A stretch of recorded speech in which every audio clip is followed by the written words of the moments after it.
meantime, hopefully you have a pen and paper to take notes.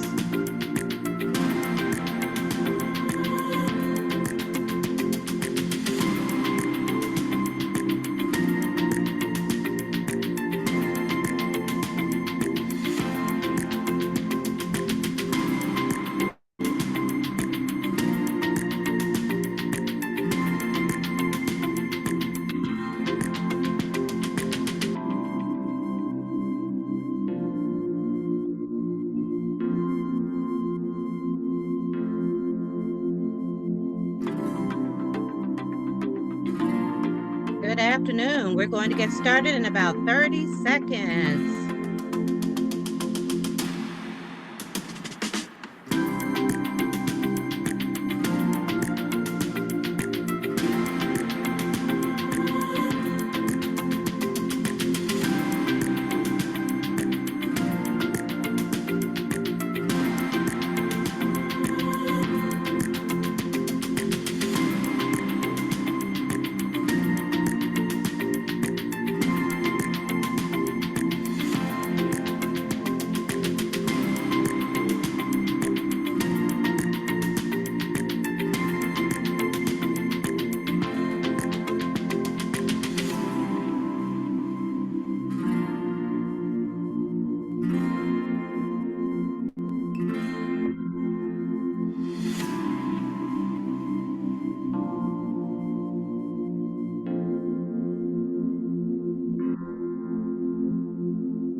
Well, good evening, everyone. My name is Cynthia Hammond Davis, and this is the first Virtual Parent University.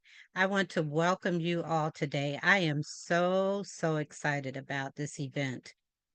To tell you a little bit about me, for 32 years, I've worked for Montgomery County Public Schools. I retired recently, and now I'm working part time at a small Christian all girls school in Prince George's County.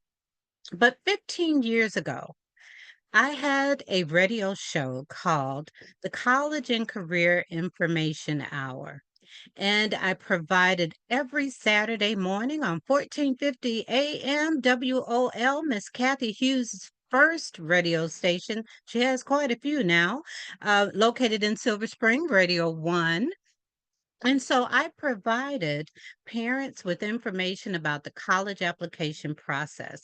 And I've always wanted to start that up again. So after 4 years of doing it, I had to let it go. Unfortunately, got really busy at my job and decided that, one day I would pick it back up. Well, here we are. So I am starting this little podcast like show, but this will be on YouTube. It is being recorded. Remember that everything that we're doing is recorded. If you would like to change your name, you can do that to parent. If you would like to come off of the screen, you can do that as well. But we are recording, okay? So I will always make sure that parents know that we are recording this event. So before I go any further, I would like to introduce to you two of my colleagues, my team. There are three of us. One had another appointment this evening, but I would like to introduce you to Miss Brianna Jones. Brianna? Hello, thank you, Cynthia. Hello, everyone. It is such a pleasure to have you all with us today. And as we start this great moment of sharing information with you all. So just to share a little bit about me and my background, as Cynthia shared, my name is Brianna Jones, and I currently serve as an English teacher for 9th and 11th grade students. I also have done other things prior to that, serving as a college and career counselor. And that was a great opportunity for me to help students with the process of understanding what they needed to do to prepare themselves after graduating from high school. Now, the reason why I chose to pursue that is, back it up one more step, I was a college admissions counselor, and I specifically served to recruit underrepresented students to the university that I worked at. And I noticed that many students just did not have the preparation that was needed and necessary to make them present themselves in the best way to be applicable and to serve as having all the things they needed in order for that process. So I decided, how can I best meet the needs of students and families other than going to K through 12 and seeing what that process is like and working to help best prepare students. So that's what led me to college and career counseling. And so I am certainly excited to be here and to welcome you all, to answer any questions that you may have throughout this process. And thank you for being here. Thank you so much, Brianna.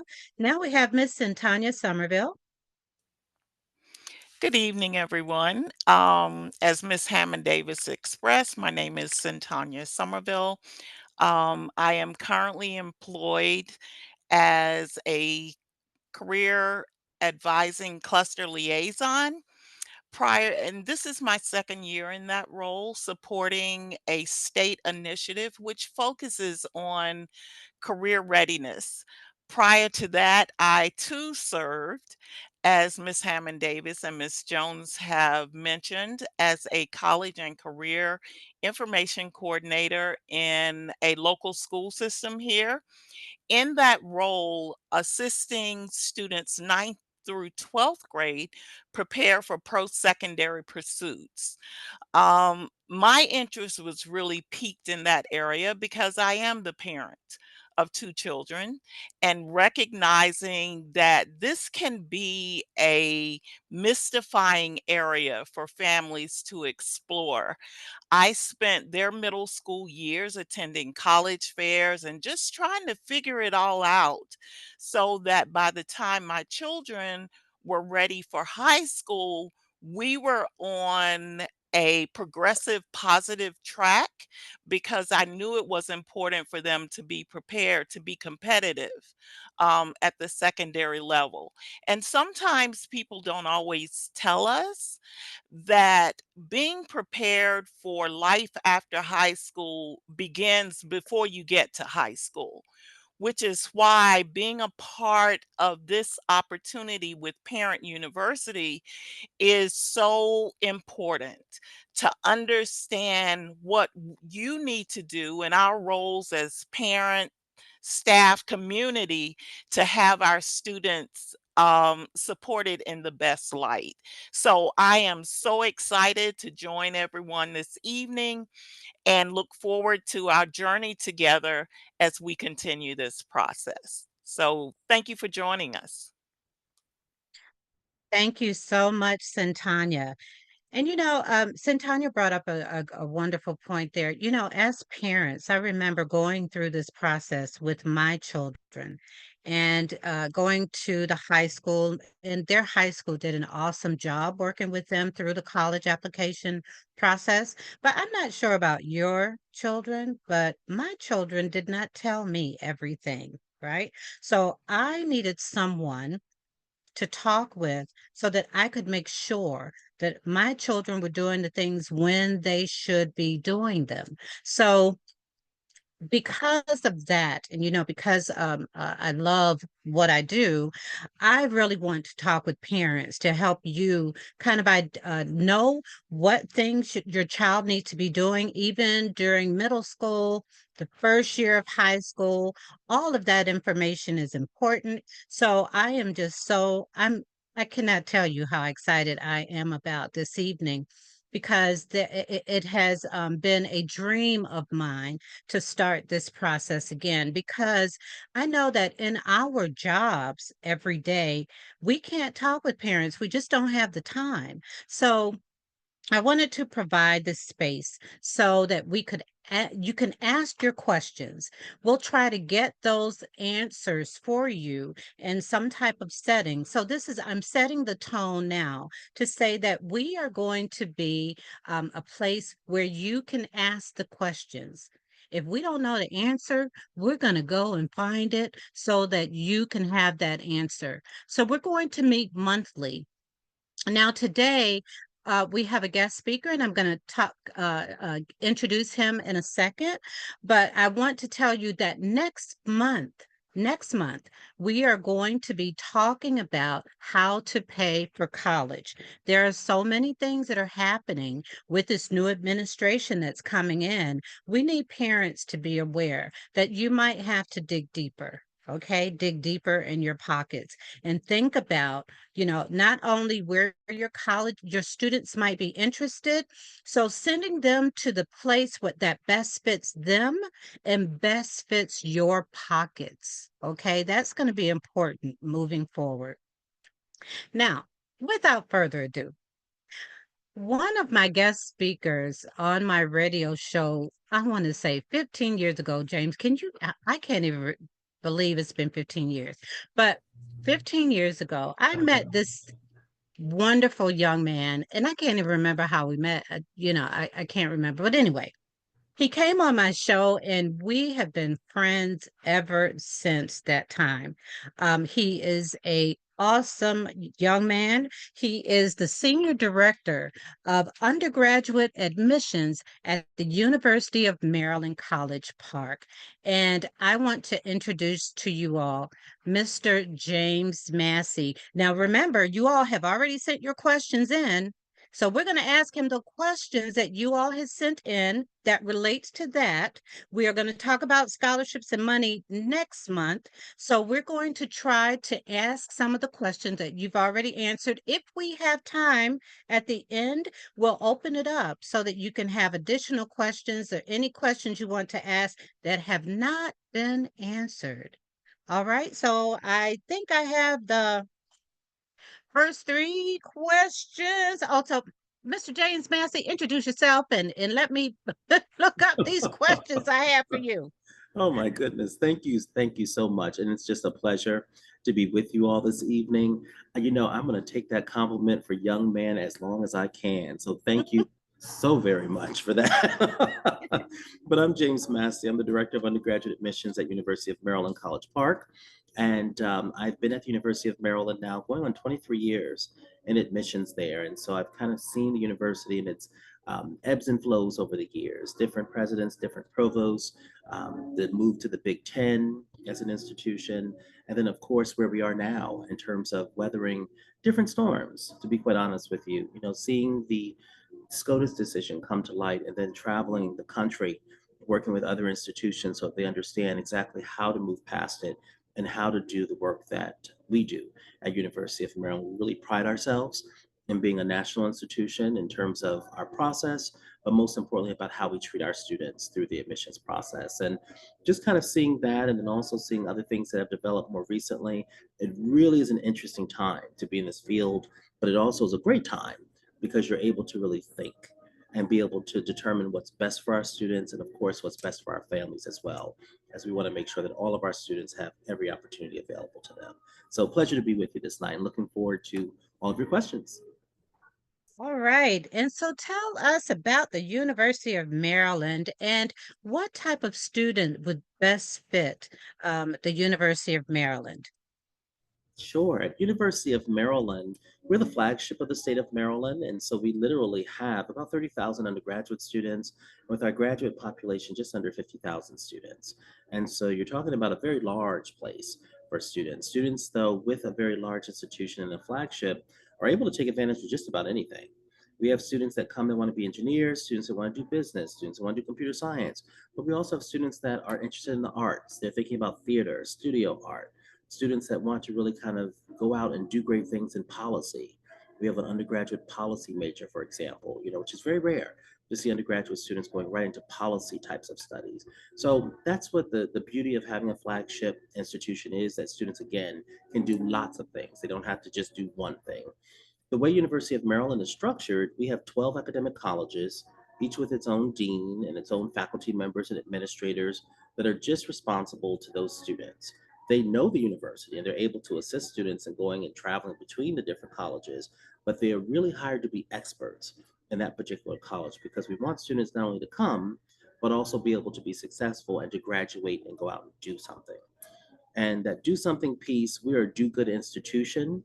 We're one of the first institutions in the country to be labeled as a do good institution. And what that means is we literally encourage our students to come and we give them resources, introduce them to each other, and let them put their minds and wrap their minds around some of the world's issues and challenges, and then go out and do good with that. And so through those efforts, students are able to, through research, through philanthropy, through just really kind of talking and interdisciplinary studies, learn how to work together and collaboratively and problem solve things, and then be able to shape that into recommendations or opportunities to really go out and do some good across the world. So at Maryland, again, we do offer all of these different types of opportunities, but more important than anything else, we really look to serve students and see them be successful. It's not just about getting them to apply to university, but it's getting them admitted and getting them through successfully. And of course, retaining them in between and making sure they have the right resources to be successful.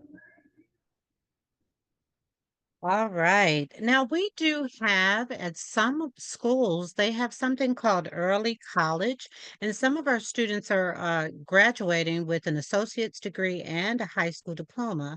And then we have those students who are doing dual enrollment but not getting that associate's degree. So I guess the question would be for students who are um, bringing in dual enrollment, or students who are bringing in associate's degrees and a high school diploma, how would they register, I'm sorry, apply to the college? And what are those benefits? This is a great question. We're seeing many more students that are being encouraged, that are taking advantage of it independently, and just really think it's a great idea to be able to take courses while they're enrolled at their high school. Some students are doing full, at this point, associate's programs as a dual enrolled student. There's early college and middle college, which some people use interchangeably. But to be quite honest with you, some of it has to do with just where the class is being taught. Is the class being taught as a college course at the school, or is the student actually getting up and going to the community college or the campus environment at the 4 years and taking courses? So some of that's just good to know that they're not exactly the same, but they do kind of cover the same ground. The basis of it is that students are getting credit for taking courses while they're also still enrolled as a high school student. Once they get to the point of applying for admission, that's where it does get a little interesting, I'll say. As a state, and when I say the state, not just University of Maryland College Park, but in terms of the university system of Maryland, which is made up of 11 institutions, including College Park as a flagship, we all agree and work together to share with students and our school counselors and our families that we encourage students to still apply as first-time freshmen. The question has often been posed, well, would it be easier to apply as a transfer student, or they already have an associate's degree, they're a transfer student? Not necessarily the case. There are fundamental things that students will miss out on.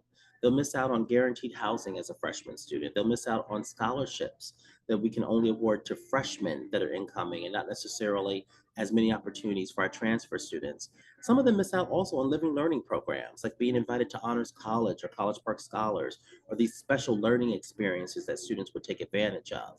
All of those things are only available if students are applying at the early action deadline for freshman admission. And so we have always worked with our families and students to share with them. We encourage you to move forward with that process as a freshman, and this is why.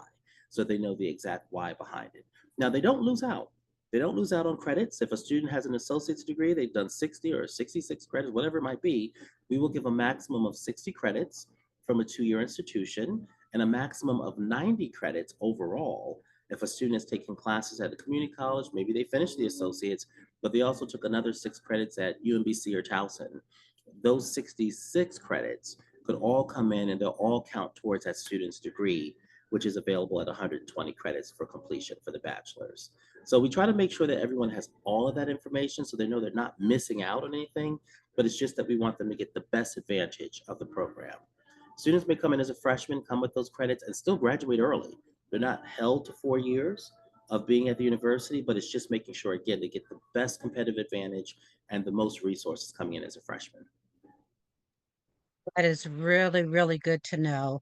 Now, I know a lot of our students are coming in with AP courses. So what does that look like on a transcript? Do students have to test and get a certain score in order for that AP class to be, credited to the next level of classes? Or how does that work? The next level of courses, or how does that work?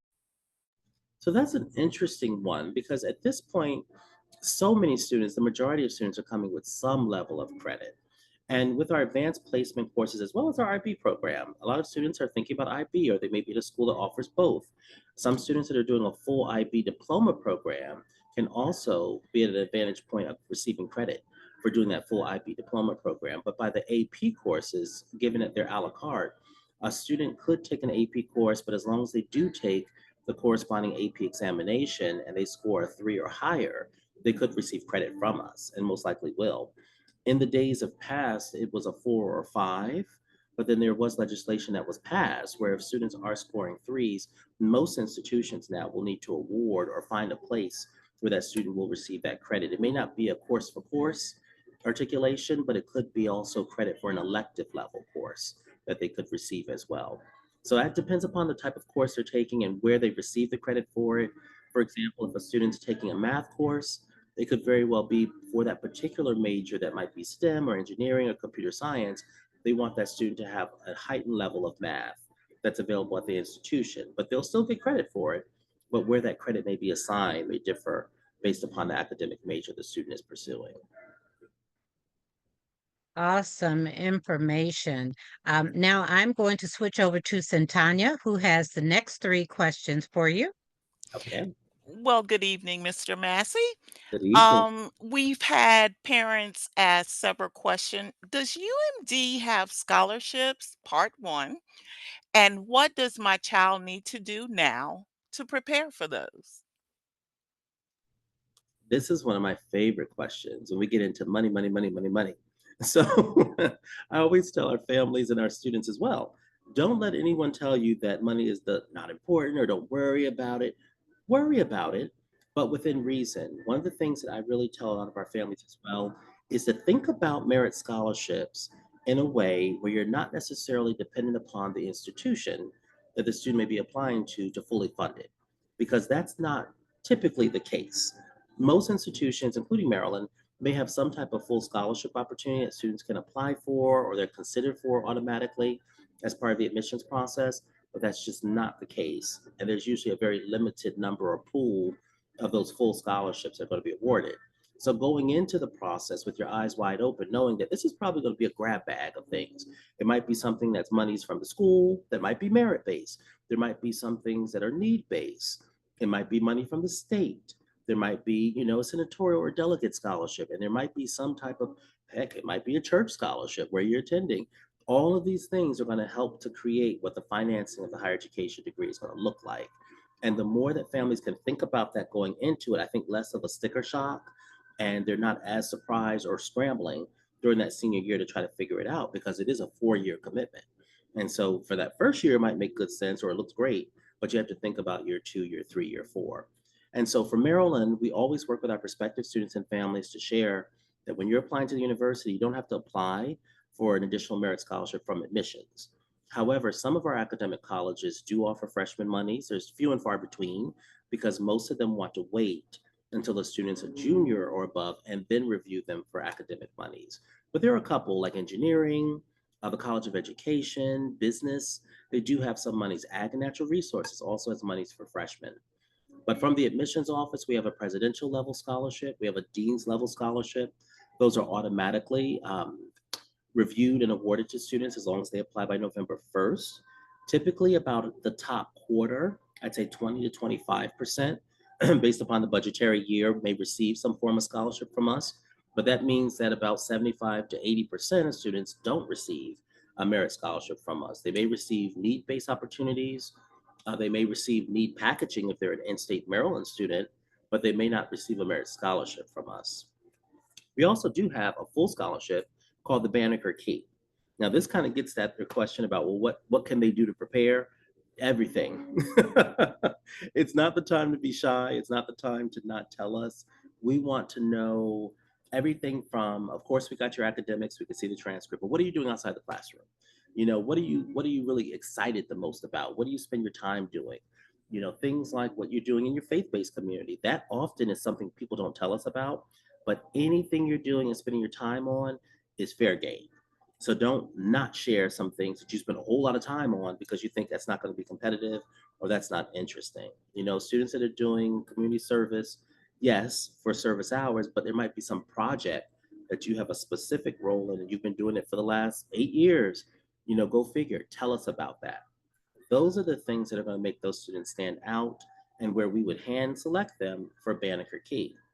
When we're thinking about Banneker Key, academics again, definitely, but we're looking for the very best across the state. There's not a certain number of scholarships that we give out per school, but we do have a very, very astute committee made up of senior administrators, our faculty members, some of my team members that have been doing it. I've been working with Banneker Key, gosh, now for 20 years, believe it or not, with our full scholarship piece, and I've seen it evolve.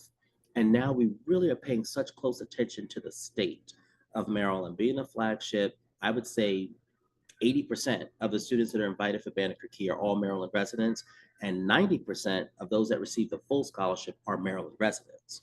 So it leans very heavily in the favor of Maryland. So the very best that students can do their best in the classroom, that's going to stand on its own, but really give it a fair shot at describing what you're doing outside of the classroom, because that makes a big difference between getting selected or not. I think that is an excellent segue into our next questions. Again, a two-part question. Do you have any tips for parents whose students are entering high school? Part one. And part two, what should parents do each year to make sure their students are good candidates, not only for college, but for life? Wow, that's a great question. I would say, on the getting ready side of things, just kind of really being prepared. It's going to be different. When you get into high school for our parents and then also for students that'll probably hear this from their parents, knowing that it's going to be different and expecting for it to be different. There's a level of autonomy that I believe will be introduced. There's an expectation that students will begin to, be able to see something, say something, whether it's, I don't understand, or, knowing that maybe there might be somebody else that doesn't understand as well, being able to really begin to speak up and advocate for yourself, kind of setting that ground level. Whereas a freshman, that might be hard to get, but they might say, like, I really didn't get what happened today. Well, did you talk to your teacher? Like encouraging them to do that because it's no different than your freshman year in college, that you're going to have to do the same thing. You're going to be sitting in the lecture hall and the professor's going to go through something and you're going to be like, what did they say? Did you get that? Did you get it? Somebody else didn't get it. And so knowing that you can begin to ask those types of questions, develop relationship beyond just what's happening in that classroom piece. I think encouraging our students to do that and know that that's okay, that they don't know ahead of time is going to serve them really well, so that they begin to advocate for themselves. I think also just learning that it's a journey. They're not going to know everything, so they're going to have to kind of build upon their years going in, like their freshman year. It's their freshman year. It's your first time.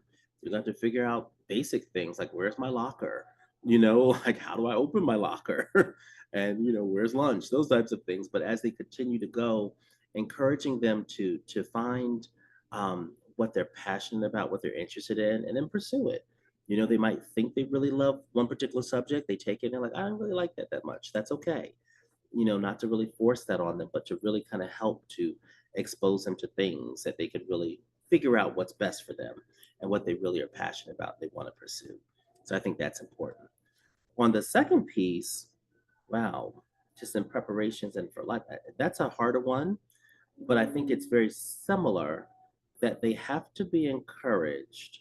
And I think we should all encourage them to really think about what's important to them, because what's important to them is going to help them to make some of the best decisions. Not necessarily what mom and dad wants or what they expect, or, every uncle was this, so I need to be that too, or every aunt did that, that family tradition. Those things are great to honor, but there might be something that that student really wants to do.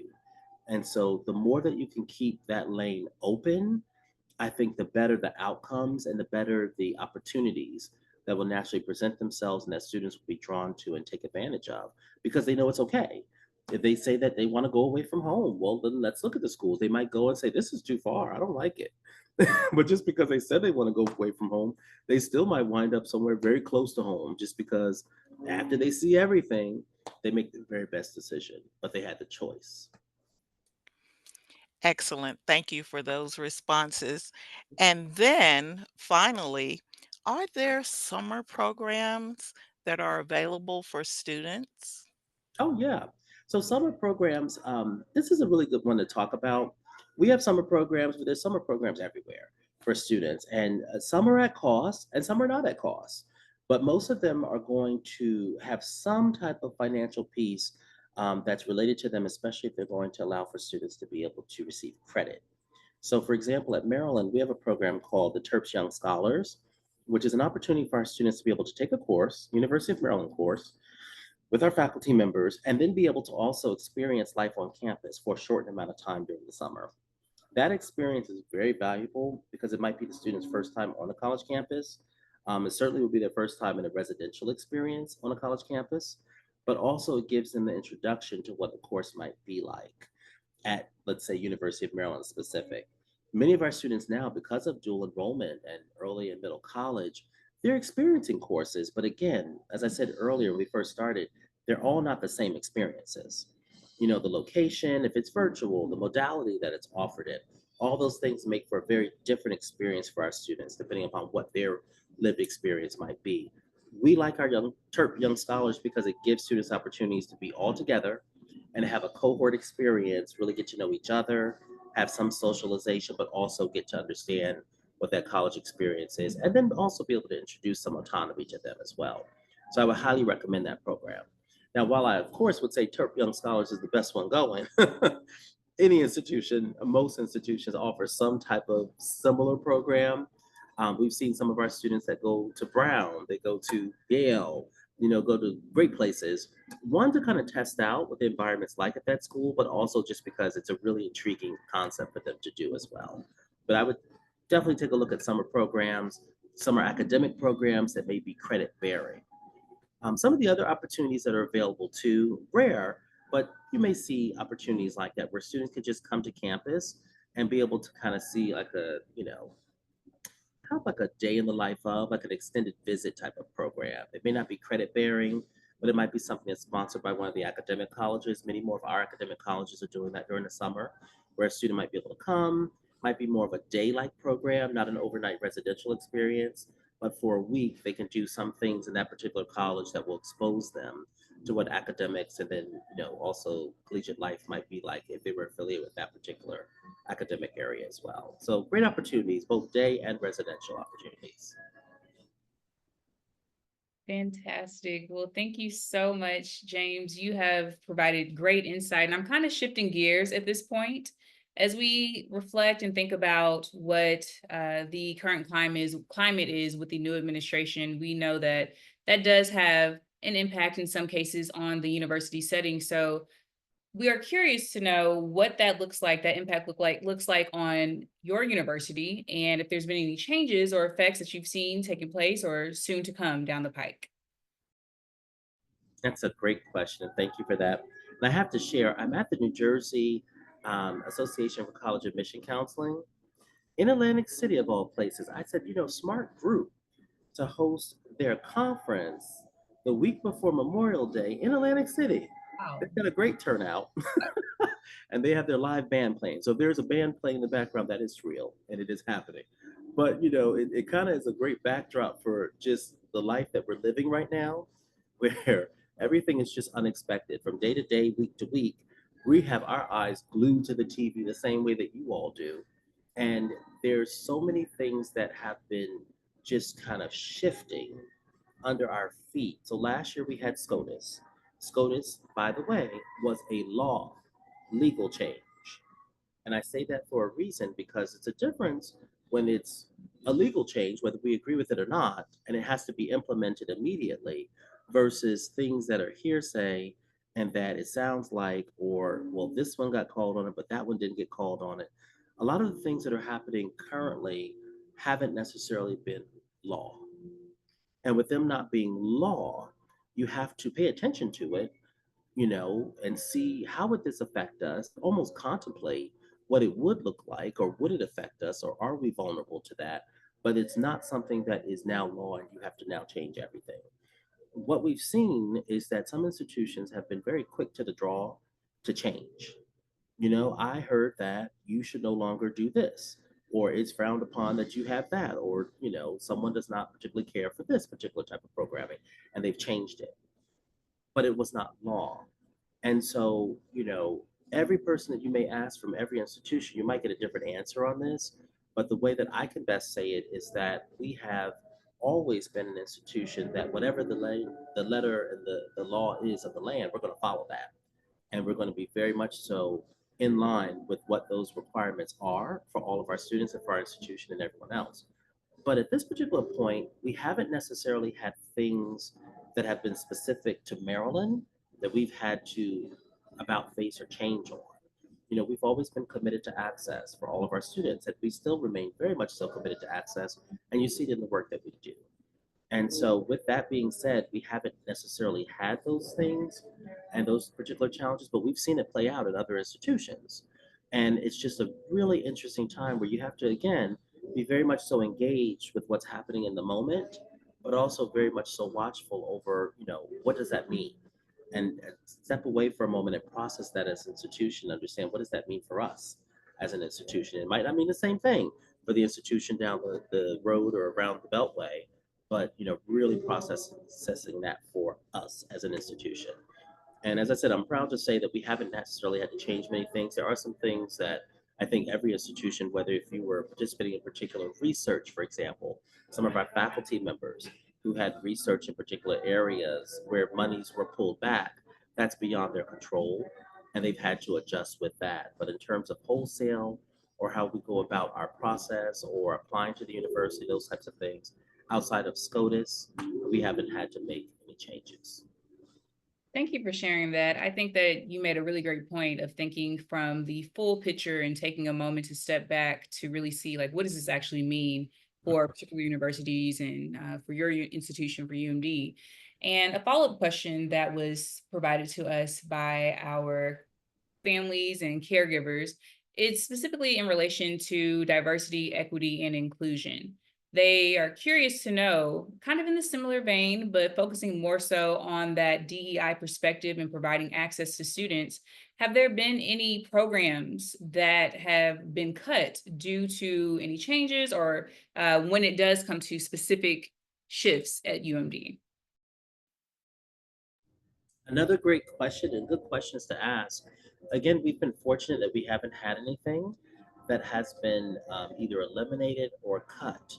But it's not to say that we're not under scrutiny like any other institution. I think that just about every institution across the country probably took a look, and we were one as well, at what you offer, what your departments look like, what kinds of things do you have that you offer to your students, or what kind of services do you provide? What kind of units do you have that provide services? But we haven't had that particular challenge. But we definitely, again, took that step back and just did a self assessment as an institution to be aware of those things. But many of those things, again, are so closely knit and tied to our values and our core mission as an institution. So we haven't had that challenge. Well, that's wonderful to hear. Thank you for sharing that. And I also want to take the opportunity to just thank you for all of the wonderful things that you have shared, such valuable wealth of knowledge and detailed information ranging from scholarship information and what UMD is looking for and DEI and access to all. And we want to just ask one more thing. If there's anything that you have not covered or that you think is important for families and caregivers to know, I'd like to open up the floor for you to share that with us now. Thank you for that. And thank you just for this conversation and this opportunity to be with you all and talk. And, I really think that the one thing that I would say is important for us all to do is one, to continue to have these conversations, to continue to convene, to ask the questions that are not the most popular questions, but don't stop having the conversation. I think that there's definitely a move and a foot about to silence folks where, either you don't have the spaces created to have these conversations or you're too afraid to ask the questions. I've seen that folks, some are afraid to even say diversity, like as if it's a taboo word now, things like that. So I would encourage you to continue to talk, continue to have the conversations, and to raise those questions. The other thing I would say also is just to really, this is a time where I think as a country and even a world, perhaps, because it does include our international students as well, where the value of higher education is being questioned and the utility of higher education is being questioned. And I would encourage you not to be fooled that it is still the most important tool, one of the most important tools, but one of the very most important tools for our students and our children to take advantage of, to position themselves for the future, to be able to be positioned to be our leaders of tomorrow. And I think it's foolish if people are still continuing to question the value of higher education. Well, James, as everyone has said, thank you so, so much for taking time out, even between meetings. And I know you have a meeting to go to in a couple of minutes, but there is something that happens at the University of Maryland every summer. It's on a Saturday, and I would love for you to tell our parents about it so that they can register now. And we'll have the information for you. We'll send you the information that he's going to talk about. Thank you. Thank you so much, Cynthia. And thank you again to everyone for having me. So, what Cynthia is talking about is our College Access Conference. This is an event, and Cynthia has been, I would say, one of the biggest champions that I've ever seen for this event because you've been to over a dozen of them, at least, if not more, probably more than that. But this particular event has been around now for over 25 years, and it's an opportunity for us to introduce the college culture and the college application process, both search and selection. So figured out where should I go, how do I kind of figure out what that process looks like, and then also how do I apply what components of the application process are important. That's the whole gist of that particular event, the College Access Conference. It's not necessarily to really promote and push Maryland, although we would love to have your students there, but it really is to bring the entire family in and all of those that are working with our students. We have community-based organizations come out. Cynthia has brought busloads of students in the past, both from her school and other students and families she's worked with, to just learn about the nuts and bolts of the process. So we do everything from essay writing, preparing for the college essay, to the financial aid and merit scholarship process, learning more about FAFSA. It's definitely a great session to even like parenting a college student for our parents. Like, what are some of the things I should be thinking about, when my child's getting ready to go off to college and live on their own? So all of those things are part of that day-long experience. It really is a bring the family type of event. The sessions are led by admissions colleagues and other campus colleagues. We also have a great information fair where you can hear from the colleges and be able to pick up information. But the timing of the event traditionally happens in the third or fourth Saturday in June. So it'll be June 21st this year. And it's done intentionally where the school year is done. Everybody's done with the school year. Now you can put this in the front of mind to get prepared, especially for our rising seniors and even our rising juniors to get ready for the college process and definitely have all those tools that they need. So we would love to have you. It is a come one, come all. Again, some families bring their neighbor, their neighbor's child, because maybe both parents can't come or the other family can't come. So if you have cousins and other folks that would like to come and learn about the process, we'd love to have you. And our registration will be opening up very shortly, but it's less than about a month away from this coming Saturday. All right, so we have 5 minutes before I have to let Mr. Massey go. Now, if there's anything that you want to say that we have not asked already, please feel free to open up your mic and ask the question. Again, we only have 5 minutes because Mr. Massey has to go to another meeting. Okay, hi, Mr. Massey. How are you? It's nice meeting you, and thank you for all the information you provided us. Thank I just wanted to ask you, so we go to the website for the registration, right, for the you. College Access Conference? Yes. Okay, perfect. Thank you. Yes, you can definitely go to the admissions website. It has not opened yet, but it is Okay. opening within the coming week. So if you go to admissions.umd.edu, that's for admissions for Maryland, and then go into our visit opportunities, or you can search College Access Conference. And I believe Cynthia is going to share the information once it's available as I well. sure am. I will Okay, send this perfect. information out as soon as it comes. You will have the QR code and the link probably by the end of this week. I will send it to you. Great. Thank you so much. You're welcome. Anyone else? Well, Mr. Massey, thank you so much for being here. It has been a pleasure as usual. Absolutely. Please join us again when you're not as busy, but I don't know I when would love that it. is because you're, Thank you so much, and thank you for having me. Everyone, have a thank you wonderful all. evening. And you're in the best Thank of hands. you. Thank you. Take care. All right. Thanks. Okay, so parents, we are going to be wrapping this up in the next, 10 or so minutes. But I wanted to let you know again that next month, June 16th, we are going to be talking about money. Okay, so we're going to talk about the good, the bad, and the ugly. So I need you all to be prepared.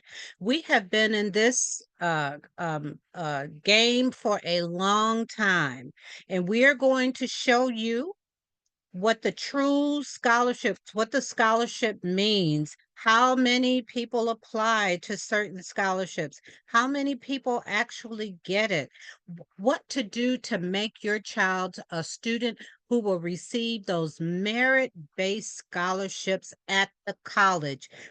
That Banneker Key that Mr. Massey talked about, the presidential, the dean, the other scholarships that may be available at the college, because most of those will be renewed every year as long as students meet the requirements. Most of them are a specific GPA, but we're going to talk about that moving forward. So we just want you to know that all of your questions that are coming in, we're going to make sure that we find information that that's needed, because this is really this session or these series are going to be for you, and we're trying our best.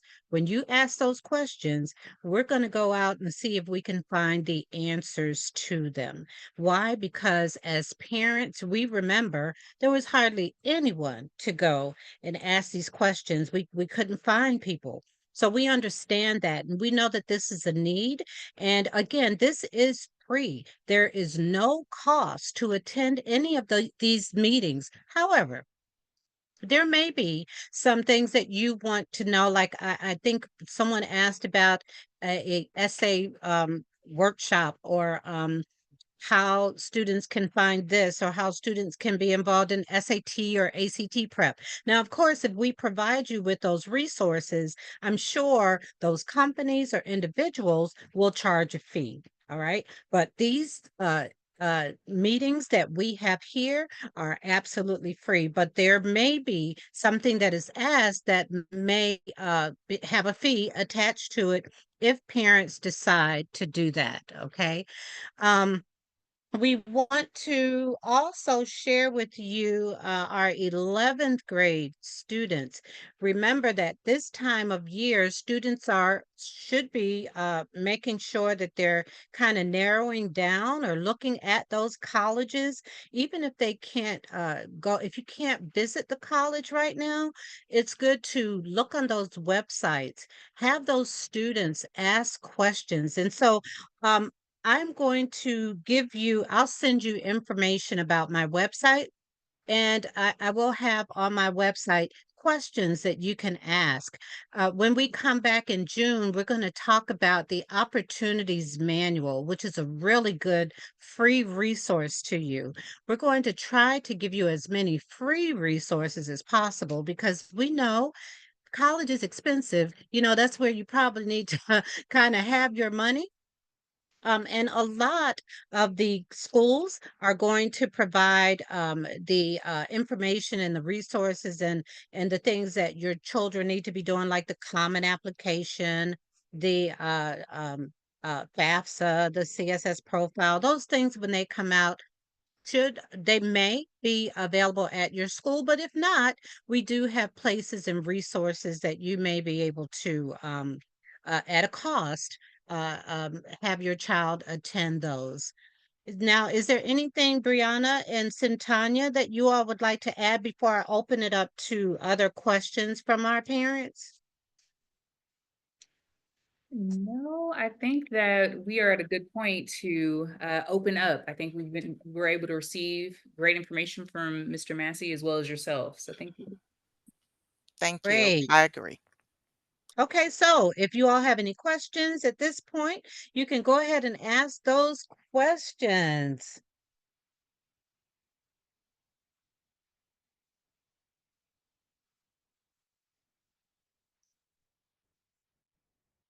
Well, we must have done a pretty good job, I guess.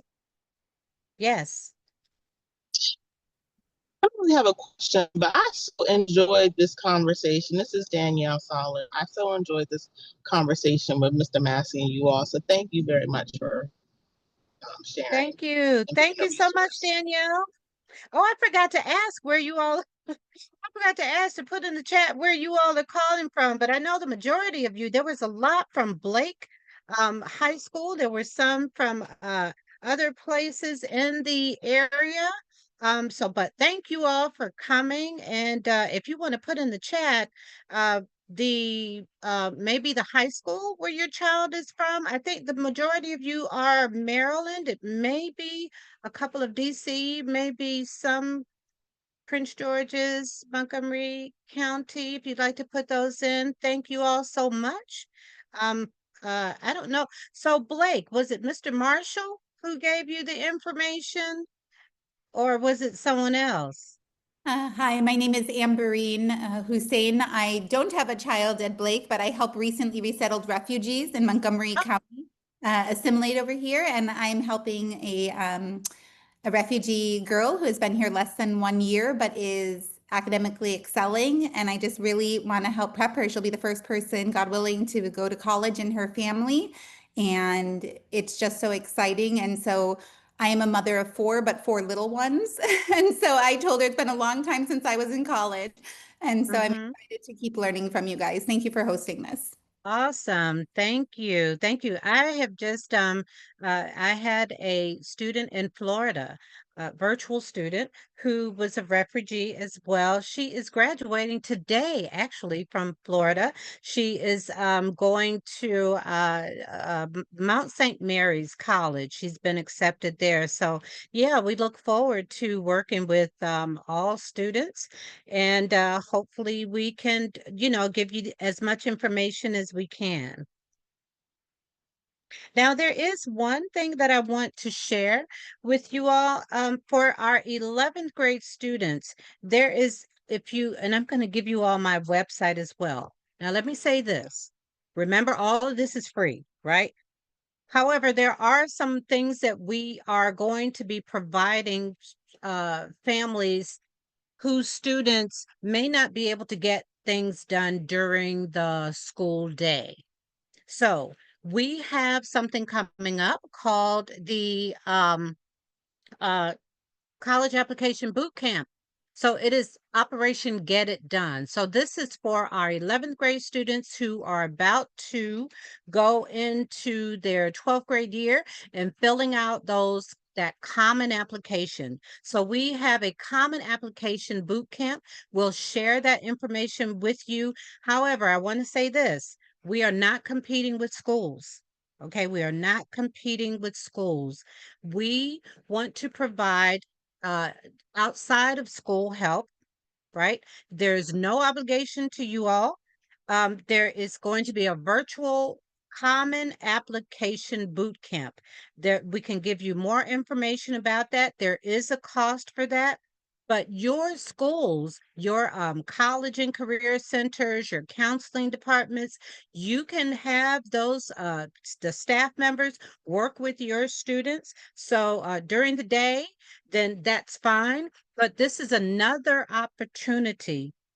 If students can't get it done during the day, then there is an opportunity on a Saturday to get it done. And so we will share that information with you. There's, again, this is all free information that we're sharing here. But if the students do join a boot camp or an essay writing workshop that's associated with that boot camp, there will be a charge for that. But again, there's no there's no obligation for you to do any of that, because we know, especially those schools in the area, we know that they're going to provide you with the opportunities you need to get those college scholarships and applications done. Okay. And so, yes, I saw Mr. Marshall. Well, tell Mr. Marshall that Miss Hammond Davis said hello. I'm going to tell you that Mr. Marshall was my mentee. I've known Mr. Marshall since he was 15 years old. Don't you all tell him that. Since he was a little guy at Northwood High School. But thank you all so much for coming. I don't want to spend any more time with you all. I think this is over at 7:30, but if there's any more questions, we can answer those questions. Again, please tell everyone you know. We are going to tackle that scholarship, financial aid, who pays for college. We're going to take you to the net price calculator. We're going to take you to the data. I forgot the name of it. It's the common data set. We're going to show you what the real cost of college is and what the colleges may be expecting parents to pay out of pocket. We're going to show you where scholarships are. And we are going to let you know right now, it is another part-time job for you and your child. When we were growing, when my kids were in school, I had to help them look for these scholarships. Right. So I helped them look for the scholarships. I helped fill out the information, gave them the essay and everything to write, and then sent that thing in. Well, back in those days, we had to take everything to the school and package it all up. The school had to provide the recommendation letters and mail it off. Now you do everything electronically, which is great. But there are some things that parents can do to help with the process. And that's what we are going to be talking about. All right. Any other questions? Any other comments before we leave? If there is anything else, any other questions that come up, we're going to send you another questionnaire to fill out for the ones that we do in June. We will not have a meeting in July because I am tired and I want to take a vacation. So I will not be available in July. We'll come back in August. And I know I say the same thing for Miss Jones and Miss Somerville. We have had it, right? And so we need a break. We're going to unplug in July. We'll be back in August and we'll carry it through the school year after that. So I'm going to be quiet. Is there anyone else have anything to say? I'm just looking forward to us coming together on a monthly basis, except for July, to discuss, just some of to inform parents about what to expect as you're going through this process to demystify it, and All add right. value to that. But other than that, thank you for joining us. And so please be looking for an email from me within the coming week. You will get a recording of this to share with others, a YouTube channel that I'm providing, and any other things that we need to, everything that I need to send you, I'll send you in an email, the registration for the College Access Conference and other information in my my website and all of that. We will share that with you.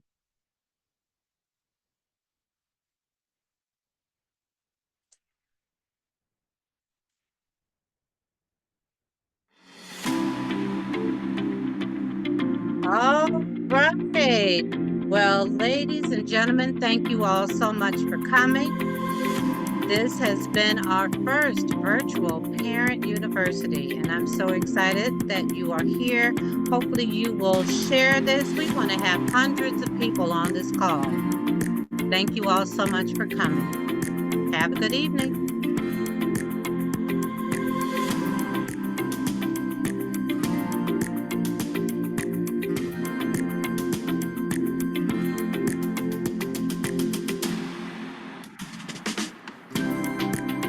All right, I'm going to stop the recording.